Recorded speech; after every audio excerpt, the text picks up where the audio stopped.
Rain poured heavily over the city, hammering the windshield of Adrian Vale's autonomous car as it glided through the winding back streets. The gleaming skyline of Neo Avalon blurred behind the misted glass, slowly swallowed by a maze of old alleys and decaying signage. Adrian frowned. His AI assistant, Vera, insisted they were arriving at Brew 9, an exclusive tech lounge cafe where he was scheduled to meet a venture partner. But something was off. The area didn't match the upscale profile of the place. The car came to a gentle halt in front of a small ivy-draped building with a flickering sign that simply read, Café Serenade. It looked like a relic from another era, warm lights glowing from inside, casting golden puddles across the slick pavement. Vera, Adrian said, unbuckling his daughter Leela from her car seat. This isn't Brew 9, my apologies. Dr. Vale, the AI replied. Navigation systems appear compromised. Location data is misaligned by 0.00005 temporal coordinates. He paused. Temporal coordinates. But before he could question further, Lila tugged on his hand. Daddy, can we go inside? I'm cold. Adrian hesitated, then scooped up his umbrella. He guided Lila under it, and together they stepped through the vintage wooden door. A soft bell chimed. Warmth immediately enveloped them. The inside of Café Serenade was oddly cozy, mismatched furniture, jazz music playing softly, and the scent of fresh coffee and cinnamon in the air. A fire crackled gently in the corner. The patrons were few and quiet, as if the place belonged to another time entirely. Behind the counter, a woman turned toward them. Her hand froze mid-wipe on a coffee cup. She stared at Adrian, her eyes widening. In disbelief, she was around his age, perhaps a little younger, with chestnut hair tied back in a loose bun. She dropped the cloth. You're here, she breathed, voice cracking. Adrian blinked. Excuse me. The woman stepped out from behind the counter, eyes fixed on his face like she was staring at a ghost. I've waited since 2014, she whispered. You promised you'd come back. Leela tilted her head curiously. Do you know my daddy? Adrian knelt beside his daughter and stood protectively, his brow furrowed. I'm sorry, he said to the woman. I think there's been a mistake. We've never met. She shook her head slowly, tears welling in her eyes. No, I remember everything. Your voice, your face. You sat right there at that table 11 years ago. You wore a gray coat. You told me you couldn't stay long. That you'd return. When the loop brought you back, the loop, Adrian repeated. Are you feeling all right? The woman gave a shaky laugh. You don't remember. Of course you don't. It hasn't happened to you yet. Silence fell between them.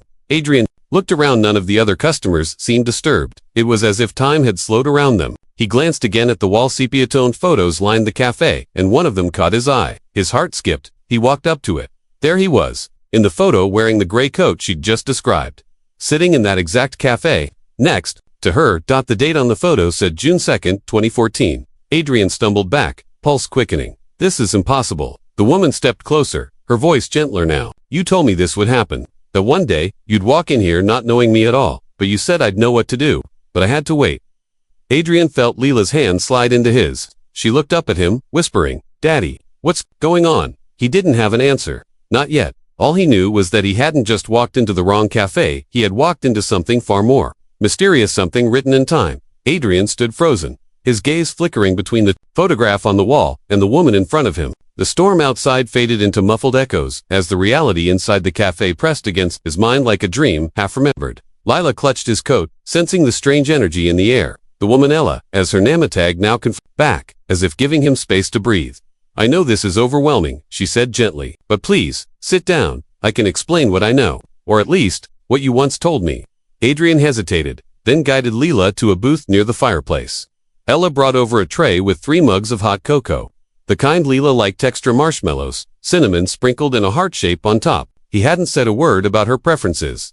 I've been working here since 2011, Ella began, settling into the seat across from him. It used to be just a normal cafe, nothing special. But then, one night in 2014, you walked in. Same coat, same eyes, same confused expression. Except that time, you knew me. You told me things no one else could have known. Adrian listened, skeptical but curious. Like what? You said I'd be in danger. That the building would become a temporal anchor due to a ripple from something you created, some quantum experiment. You said it would twist time around this location, making it a fixed point where timelines could bleed into each other. I didn't believe you, of course, but then strange things started happening. She took a sip of her drink. Sometimes people would enter the cafe, order something, and vanish before I turned around. A boy once came in wearing a school uniform from 2090. He thought this was part of a historical tour. Another time, an old woman walked in, sat down, and wept because it was where her husband proposed, except he wasn't born yet. Adrian's fingers tightened around his mug. You're saying this place This cafe is a rift in time. It's more like a convergence point, she replied. And the reason it exists is you. He swallowed hard. I've worked on quantum energy fields before. Time theory, hypothetical loop closures. But nothing like this. I never built anything that you will, Ella interrupted softly, in your future.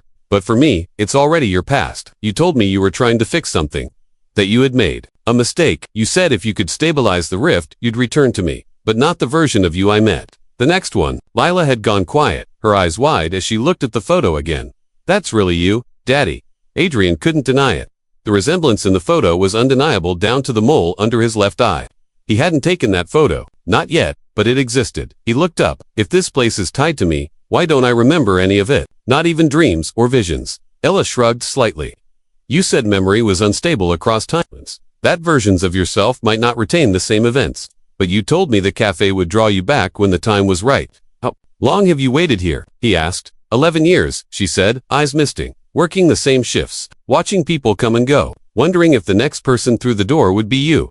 Adrian sat back, dazed. Why would I ask you to do something like that? Ella looked at Leela, then at him, her expression gentle. Because you said it was the only way to save your daughter. His breath caught. Save her from what? I don't know, she whispered. But you said it begins today. Suddenly, a low hum rippled through the cafe. The lights flickered, and the room seemed to blur for a heartbeat. Adrian stood abruptly. Something was happening. Something he hadn't yet invented but already had. The low hum intensified, vibrating subtly through the floorboards, the walls, even the air itself. Adrian's eyes scanned the cafe, trying to spot the source. But everything looked the same. And yet, it wasn't. The edges of objects shimmered faintly, like heat waves rising from pavement. Time, it seemed, was breathing. Lila pressed against her father's side. Daddy, the lights are dancing. He knelt, placing a steady hand on her shoulder. It's okay, sweetheart. I've got you. Ella stood up slowly. It's starting again, she said under her breath. This always happens just before something shifts. Define shifts, Adrian asked, his voice low. Reality glitches. Things move when you're not looking. People forget moments. Some even vanish. The cafe tries to hold itself together, but every few months it becomes unstable, like now. Adrian rose, his scientist's brain clawing for logic. But the laws of physics he knew didn't seem to apply here. A quantum ripple shouldn't affect a place this long unless it's anchored by a loop. He turned toward Ella. You said I created this, right? That I left some kind of temporal residue behind. She nodded. You said something about a failed prototype, a time phase stabilizer. You brought it here in 2014, and the field never fully collapsed. It wrapped itself around the building. Around me, but if it's a closed loop, Adrian muttered, then my actions now might already be part of the chain. He paused. Where is it, the prototype? Ella glanced around. I don't know. After you left, you said it would hide itself. That the cafe would protect it until you came back. It's probably here, somewhere. Lila tugged at his sleeve. Daddy, look. He followed her gaze. Near the back wall, an old grandfather clock flickered like a glitching hologram. Its hands spun wildly, forward and back, faster than the human I could follow. It hadn't been flickering moments ago. Adrian approached it cautiously. This clock, was it always here? Ella looked puzzled. Yes, but it's never done that before. He leaned closer. Behind the pendulum, he noticed a strange distortion, almost like a pocket of space folded inward, bending light unnaturally. His heart raced. This isn't a clock, he said. It's a shell, a housing. He reached out, carefully prying open the clock's panel. Inside, nestled in a hollow compartment, was a small device no bigger than a grapefruit emitting a dull, pulsing glow. It looked old, corroded, but undeniably advanced. It pulsed in sync with the hum. He picked it up, the surface warm and slightly vibrating. This is mine, he said softly, or it will be. What does it do? Ella asked. It's a phase stabilizer, Adrian said. At least, that's what I intended it to be. If I'm right, it latches onto specific quantum frequencies and anchors them, kind of like pinning time in place. But if left unchecked, it would destabilize local space-time around the anchor point, like a slow unraveling. Can you fix it? Ella asked. I don't know yet, he replied. But I have to try. Suddenly, Lila gasped. She clutched her head and stumbled. Adrian rushed to her, heart hammering. Leela, what's wrong? I saw something, she whispered. Her eyes were wide with fear. The older I was crying in the street. You weren't there. Adrian felt ice creep up his spine. Ella paled. She's starting to phase. He looked up sharply. Phased, as in, she's becoming entangled in the time loop. Ella said urgently. Just like me. The longer she stays here, the more the cafe tries to write her into its history. Adrian stood. Then I have to end this loop. Or stabilize it before she becomes a part of it forever. But if you do that, Ella said, voice trembling. I might disappear.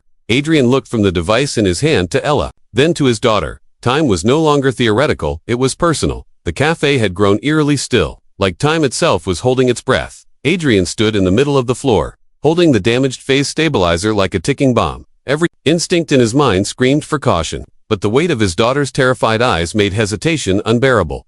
Ella watched him carefully, her voice quieter now. The last time you were here, you told me that only two choices existed. One, you fixed the loop and I'm erased, because I was never supposed to exist outside of it. Or two, you let the loop continue and risk losing Lila permanently to the rift. Adrian turned the device over in his hands, examining its structure. But maybe there's a third option, he said, mostly to himself. If I can shift the anchor from the cafe to me, or to a stable timeline, maybe I can collapse the loop without collapsing you. Ella shook her head. You tried that. You said the anchor was bonded to me. The day you gave me this. She reached into her apron pocket and pulled out a small, silvery pendant, no larger than a coin. Adrian's breath caught the moment he saw it. The embedded core was unmistakably a microloop memory crystal tech. He hadn't even finished designing yet. I gave you that, he asked, stunned. You told me it was encoded with your temporal signature, that it would keep the cafe from collapsing on itself as long as I stayed here, waiting for you. Adrian sat down hard in the nearest chair, everything spinning.